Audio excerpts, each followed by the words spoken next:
We've learned a lot of lessons in the last 6 months on the road, haven't we? Yes. Too many, and we're going to walk through what those are today. But I just wanted to kick off by thanking everybody for the very kind messages that were left underneath last week's video. It really did mean a lot. And last week we did mention about the change in our channel and our content, and we welcomed all the messages that you sent and what you'd like to see. And I have to say, I've been working on it this week and we are really excited about the things that are coming. Really excited. This isn't just a slight modification, this is a real step up in what we're doing. So this week we're coming to you from the UK, in the town where I grew up. And the first of the items we want to talk about is keep travel plans flexible, and also don't book too far ahead. So consider the following. We will know generally the kind of place we want to go to next, won't we? And that will be basically, you know, if we're in a big city at the moment, chances are the next place we want it to be a bit quieter.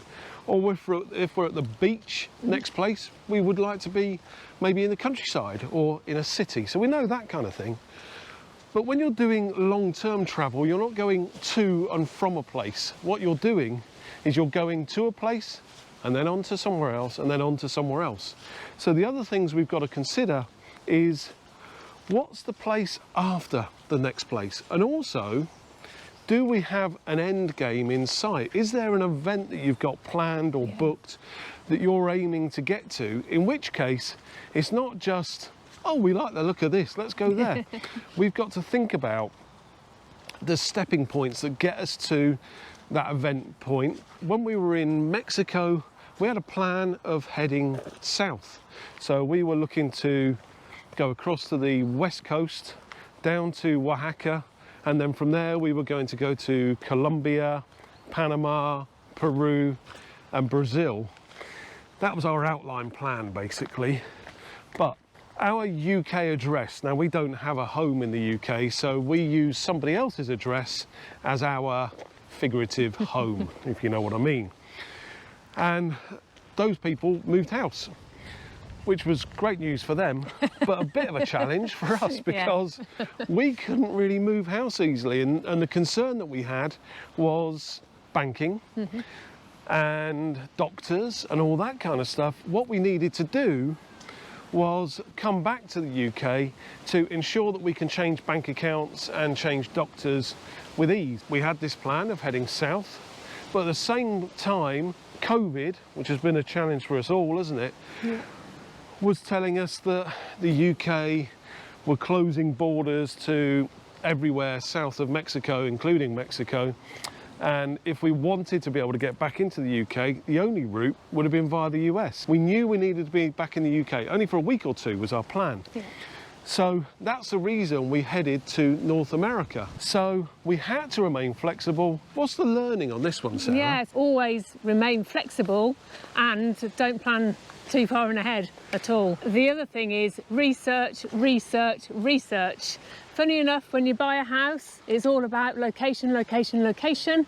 But when you're a nomad, it's all about research, research, research. Don't pack for the just in case. Everything that we took on our travels in the past 6 months, you're going to see on a video the things that we didn't need, and to be honest, it's quite shocking, isn't it? It is a bit. The considerations we have to make are climate. When we were in Mexico, we were planning to be in hotter climates, so we should have been packing accordingly, and it should have been quite easy, but we still packed for the just in case. She packed 4 coats. 4 coats. In the next 6 months, we're going to be in different weather conditions, so we know we're going to have to pack for that. And again, I think that's going to be a challenge. It's going to be another lesson. Yeah, so the lesson we've learned really is, do you know what? Everywhere you go in the world, they got shops, and chances are the shops in the local area where you are will have the right kind of clothing and footwear that you need for that location, rather than us being sat here in Birmingham or London in the UK trying to work out what you need in the Himalayas. Probably in the Himalayas they know a bit better than people in London do. Let's just not sweat it too much. Absolutely. Really reduce what we're packing and then deal with it when we're on the road. Yeah, there's going to be shops all over, and certainly from my my side, I took far too many toiletries, and I think it's a women's thing, isn't it? We just like to make sure we've got our own moisturisers and things. But again, the brands, apart from a few, the brands I use, I could find in the shops in Mexico. Yeah, and as Sarah mentioned, you're going to see on a video, I think that's 1, 2, 3, it's in 4 videos time, you're going to see exactly all that stuff we brought with us that we didn't need.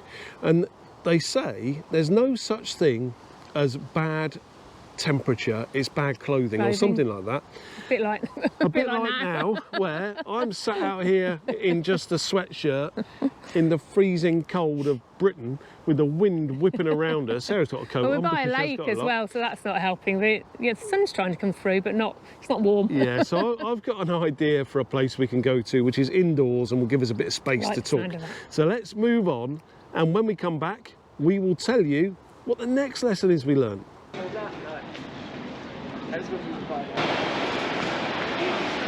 We come to the local outlet centre in my local town today, and one of the things that excite me about this, Sarah, is this little thing here. There's a place here called Mexicana where they do authentic Mexican food. So for our Mexican friends watching this, let's see just how authentic this is.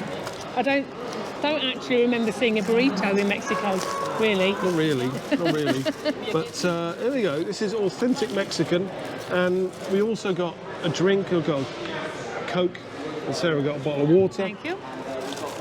This came to £8.40 or 230 Mexican pesos. Nice. Oh, thank you. No, thank you. You never want to try it? Oh, well, I've got to, I need to speak, but I'll try it. It's all falling out now because of how you've unwrapped it. So it tastes right. Doesn't taste authentic Mexican, but it's nice enough. And that brings us on nicely to budget management. If we fail on our budget, the next 10 years of travel are actually in jeopardy. So it's something that we really need to take seriously. Each location needs its own budget, and we really plan for that, and it's actually our primary area we manage, isn't it? It is. We use our own spreadsheets and some online resources to budget for each location, and you're going to see some more of that in some future videos when we start to plan our next 6 months. For those of you who saw our Mexican videos, you'll know that Mexico was really cost effective, not like that burrito we've just bought. Not really.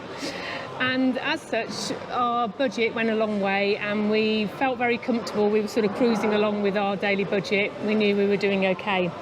When we got to the US, we realised it was ridiculously expensive, and that really caused us some anxiety, because if we'd have known we were going to the US, remember we've said we hadn't planned for that, so if we'd have known we were going there, we'd have definitely skimped probably a little bit more in Mexico, just so we didn't have that anxiety when we got to the US. The lessons is, don't be complacent and maintain a watchful eye over spending. Just don't assume everything's going okay. Sarah mentioned a moment ago that in the second 6 months we're tracking things even further. So it's now probably a good time, if you're new here, to suggest that you subscribe, because we're going to be in the second half of this year, in the second 6 months, we're going to show you our spending every single day, every penny, and you'll be able to see when we're on track, when we're off track, and then what strategies we employ to bring it back on track if we're having a bit of a bad time of it financially. Which will happen, so it'll be interesting to see what we do. Absolutely. And then the next one that we need to look at is accommodation. Is it nice to haves that we need in the accommodation, or necessities? Our accommodation is our home. If we compare this to our old world when we were travelling on vacation, we may go away somewhere for a weekend, go into the hotel room or Airbnb and think, well, it's not perfect, but we know we're going back to our home afterwards. We don't have a home to go back to. So to give you an example of what's a nice to have versus a requirement, we found in the first 6 months washing machine is really, really seriously a requirement. We travel with only 7 days worth of clothes. but we can compromise in the right circumstances. So, for example, in San Miguel de Allende, about a 10-minute walk from our accommodation was an excellent lavandera where they would very reliably wash our clothes. That is to say, we know when they're going to be open, we know we can collect.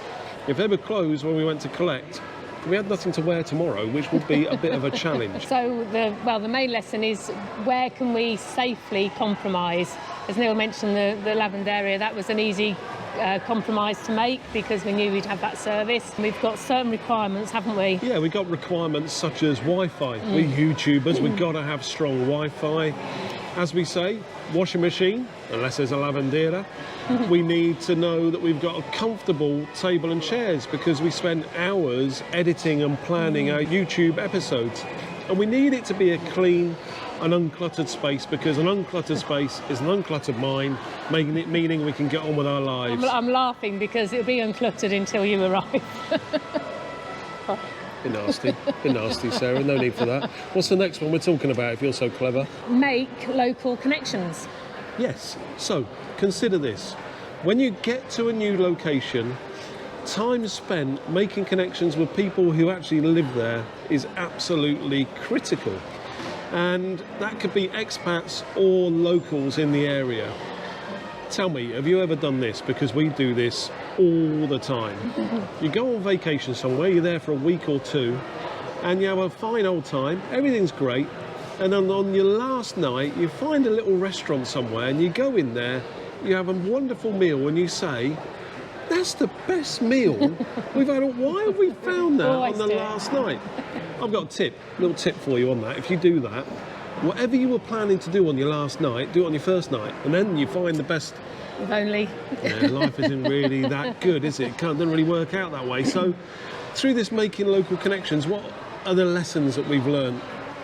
Just that, actively seeking any opportunity you can to reach out to the locals.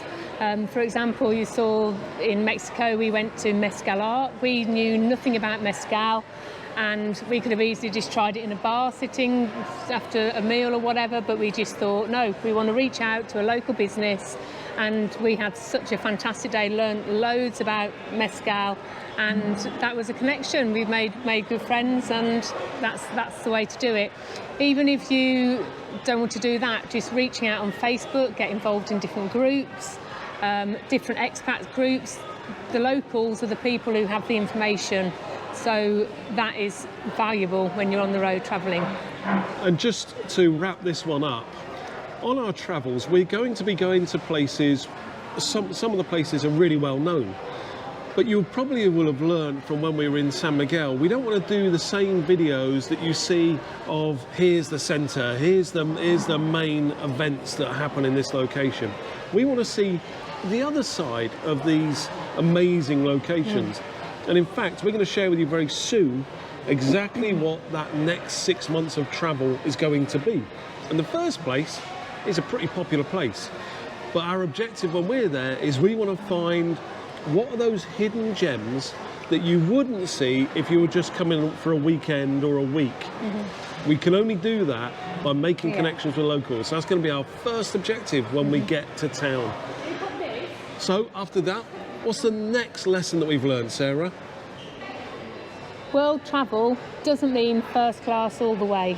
When we were vacationing previously, we would just plan travel, it was easy, and when we were at home we both had cars, so that was easy as well. We had an abundance of choices, so planning didn't really exist. Now it's a different story. When we were in Mexico, we needed to get from Mexico City to Querétaro. And in the old days, we probably would have thought, well, it's only 140 miles. We probably would have got a taxi or a car, private car, but we actually needed to think about what we were going to spend on that journey. So it turned out the bus was the cheapest option, and you know what? We loved it. We had a great time. Yeah, and you know, those kind of decisions, they can really add up, because if you're travelling every month and you say, well, it's only 140 miles, we'll get a hire car or we'll rent a taxi every month, that's really going to add up. But who knew that buses could be fun? And we really love the adventure involved in sitting down and saying, we want to get from this point to this point. We could get a bus to here and then maybe get a train that bit, and then we get a local bus, and trying to work that out. We're actually finding that that is a lot more fun than this first class travel solution that we would have had back in our vacation mindset. So that's a real key learning. It doesn't have to be first class all the way, and actually first class is often a lot less interesting. You don't have to be perfect. So think about it this way. Life isn't Instagram. You shouldn't expect your life to be virtuous. Long-term, slow travel is a 24/7 existence. So, I'll give you an example. When we were in Querétaro in Mexico, I had this hankering for a Burger King Whopper, okay? At the time, I was thinking to myself, well, this isn't real travel. And I was also thinking, if I put this on video, which I did, I'm going to get a comment saying, that's not real travel. You should be having street food, blah, blah, blah. Here's an interesting thing. I was in the queue at Burger King. Everybody else in that queue was Mexican from Querétaro. So actually, that's what Mexicans do as well. In the same way, in the UK, we have fish and chips, but we also go out for a curry or a pizza. That's what real life is really like. So we want to have the real experiences, but we've got to realise that our existence is 24/7. And we've got to do what's right for us every time. It's not about perfection. So what's the real learning there? Don't beat yourself up about the decisions you make. Be authentic. I know sometimes it's not ideal, but as a traveller, you can't be ideal. Yeah, and as YouTubers, we do kind of set ourselves up for people calling us out and saying, you're not doing that right, you're not doing this right. Just remember, we've got a camera on us for about 10-15 minutes on a video each week. The week is a lot longer than 10 or 15 minutes. And a lot of what we do is pretty mundane. So going to a mundane street food vendor to buy a taco, we're not going to video that every time. So that's the learning on this one. The next one, Sarah, is world travel right for us? And I think this is the one which is the biggie. This is the most important of all the lessons we've learned, because any one of those lessons, we can make a slight adjustment and we're going to be good or we're going to be bad. Yeah. But is world travel right for us? If the answer to that is no, the next 10 years of our life is scuppered. So what do we do on that one? This is a huge leap into the unknown. We either had to stay in the UK, own a house, have a job and no travel, or we got rid of everything and travelled. And there's no middle ground. We had a life working 9 to 5 in a corporate world, shifting mountains of emails every week, and we switched that to mountains of a different sort. Can you imagine the ramifications if all of that went wrong? Yeah, I can. And you know, when we started this 6 months ago, I don't think we ever discussed this, but we were both inwardly thinking, we hope this world travel is right for us. 6 months on, we now know that world travel is right for us. Nothing could convince us to want to settle down, buy a home and return back to our old life. So I guess the learning here for us is, it worked. Learning for you is, if you're sat at home watching us thinking, we think world travel will be right for us, but it's a big step to sell everything, watch what we're doing, because we're just normal people. And we made that leap, and the leap has been absolutely right. Watch what we do, and think to yourself, if we're anything like Neil and Sarah, it's right for us as well. You can do it. So sell everything and travel the world, but don't hold me accountable for saying that. Are there any surprises in here for you? Let us know in the comments below. But next week is exciting, because Sarah spoke earlier about budget. And we've cut it really fine on the budget. Yeah. The US really screwed us budget-wise, didn't it? We hadn't planned for it. So next week, we're going to take you through the first 6 months of our travel spend and show you just how close to the mark we were. We're also going to tell you what our budget is for the next 6 months. We really hope you've enjoyed this. This has been really fun been putting really good, together. yeah. For us, we always want to do something that is adding value. And we knew we wanted to write down our lessons and think about it. When we put this together, we always ask ourselves, well, is it actually any use? Are we just talking for the sake of talking? If we were, we wouldn't hit record. We've gone through this and thought, actually, 6 months Really ago, useful. we would have loved all this advice. Yeah, definitely. So we hope you loved it too. We'll see you next week. You've been watching To Go Rome. Bye. Bye.